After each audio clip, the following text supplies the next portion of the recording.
iHeartRadio Broadway, driven by Mercedes-Benz. The best or nothing. Jake and Betsy, welcome to iHeartRadio Broadway. Hi, Thank you so much. It's so good to be here. Hi. Jake is currently walking through an airport, so he is going to have his video camera off for the duration of the interview. So first and foremost, I got to see the film yesterday that is now streaming on Broadway on demand, and it's such a beautiful film, and it's the first time I've been able to see the musical. I've only heard the music, so congratulations to you both. Thank you. Thank you very much. It's so exciting that people get to see it, that haven't gotten to see it yet. I had no idea when we did this 10 years ago that it would ever be seen. I mean, I had hoped that it would be seen by the masses. It's so wonderful. So to get to see it 10 years later, it's pretty special. And Jake, you've said in past interviews that you read the book when you were 13, the serial, when it came out. And I'm curious, for those that haven't read the book, haven't done a little bit of research, and have never seen the miniseries, how would you describe Tales of the City to a viewer who's about to watch it on Broadway on demand? I would say it's Lord of the Rings in San Francisco in the 70s. I think that's a brilliant way to describe it. I feel like the characters are so, are so distinct, and it's a sprawling story that encompasses many years. And yeah, it's always reminded me of Lord of the Rings. I think would be the closest thing. And yet it also feels timely and it feels relevant. And yet we all relate to all these people, even though it feels like it's a period piece, it still feels so relevant. I mean, the amount of material that they were able to put in this musical is incredible. This was not an easy story to make into a musical, and you guys somehow did it. Do you remember our first night of previews when I think we hit the 3-hour 50-minute mark? Yes, I do remember that. We got it down to 3. And I know with the book series, it's like 50 characters and 60 different themes. It's a massive undertaking, and to get it down to the 230 that it is for the film, it was quite an undertaking to do. Yeah, no, it's a super complex story, and it was definitely a lot of puzzle pieces to put together. And you both already kind of touched on it, but what does it mean to you to have Tales of the City be available for mass audience appeal right now, especially during Pride Month, for it to be streamed on Broadway on demand? And Betsy, I'll start with you. I just, oftentimes we work on projects in our life, and there's certain projects that are really special. And this at the time felt so insanely special. And I couldn't believe that I was getting to do it at the time. And so it's a piece that I've always wanted people to see. I mean, so much so that I've co-produced a one-night only benefit concert, in New York City, because I thought more people have to see this story. And it's, we've learned a lot over the past 10 years, and I'm just really proud of what this story still stands for, and how this musical is even morphed into something bigger, and to get to do it in obviously June, Pride Month, is it's incredible. It's incredible. And Jake, same question to you. I mean, just having it up now is so special to me, because I think Betsy probably feels the same way about this with theater. It's like you can work so hard on something and feel like years later you've got nothing to show for it. I mean, especially without a cast album. Right. I can tell people about it. I can be like, oh my God, I made this musical, 10 years ago. It was so amazing, and like all this stuff, but like, that's it. You can't show it to them, So to me, it's just, I'm so happy that those who are curious and those who have wanted to see it have the chance now to and it's never going to be the same, watching something on a screen as it is in a theater, but it'll give a real, people a real feel for what this show is. And I think one of the coolest things with the show, and Betsy, you already touched upon it as well, is, Jake, you could have fallen into the trope of the 70s music with this show, and instead there's such a classic, timeless feel. And as Betsy said, it's still relevant today. The things that happen in Tales of the City are still happening today, and we can all relate to these characters. And curious how working with your creative team members, how that writing process came to be to not kind of fall into that 70s trap. I mean, like, and John Gardens sort of already inherently has that, some of that feel already in it.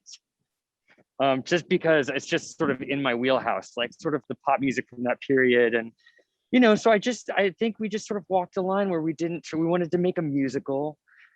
We didn't want it to be pastiche. We wanted to just be like proper musical theater. And though there is some disco in it, and for the most part, like I hope that the music is really timeless itself. Absolutely. And Betsy, with the character development for Tales of the City, I think one of the fun things to watch is there's not one main character for Tales of the City. As I said, there are 50 characters that could have been a part of this musical, but it's really about an adoptive family. It's about a family unit, and watching everyone progress during the 2.5 hours is a really lovely thing to watch, because you root for everybody to have their happy ending, and you root for everyone to kind of come to a realization at the end. And I'm curious, as an actor, what was that like to be a part of?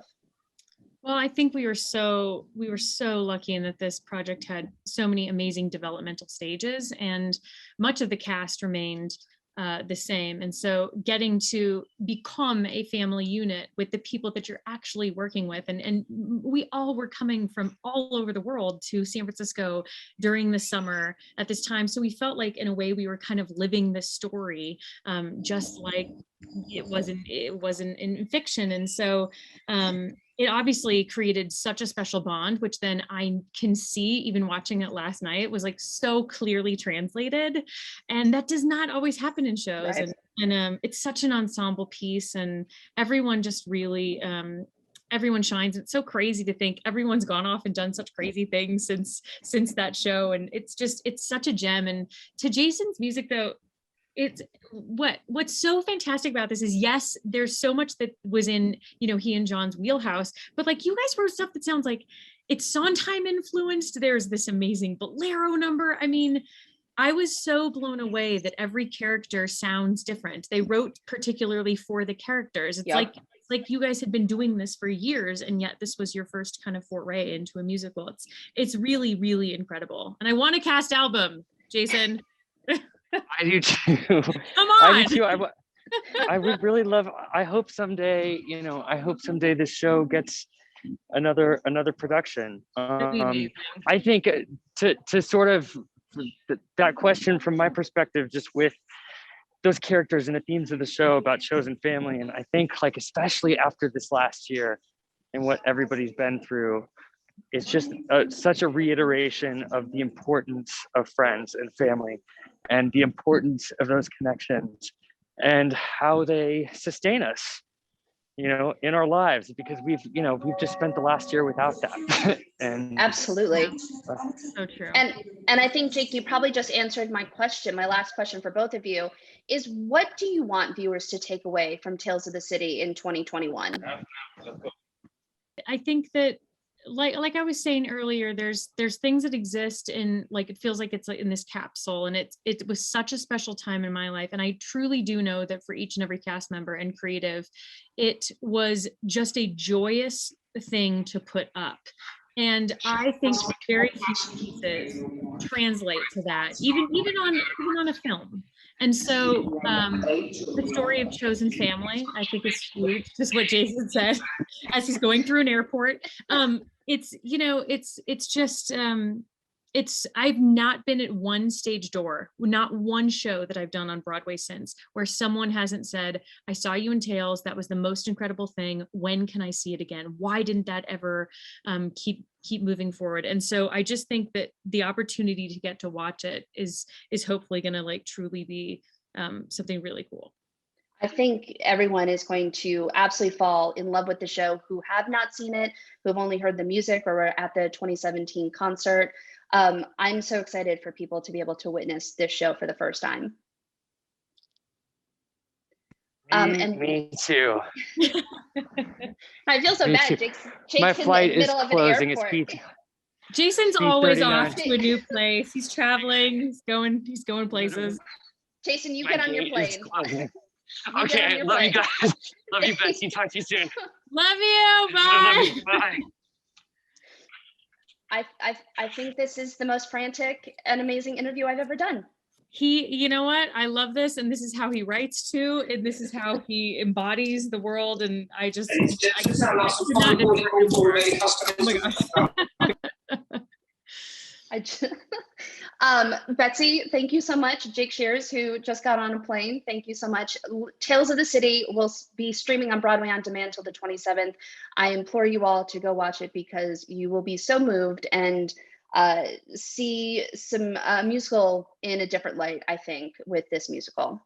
It's really special. It really, really special. So thank you so much. And we will see you hopefully on a Broadway stage very soon. All right. Thank you. Thank you so much. Have a great day. iHeartRadio Broadway, driven by Mercedes-Benz. The best or nothing.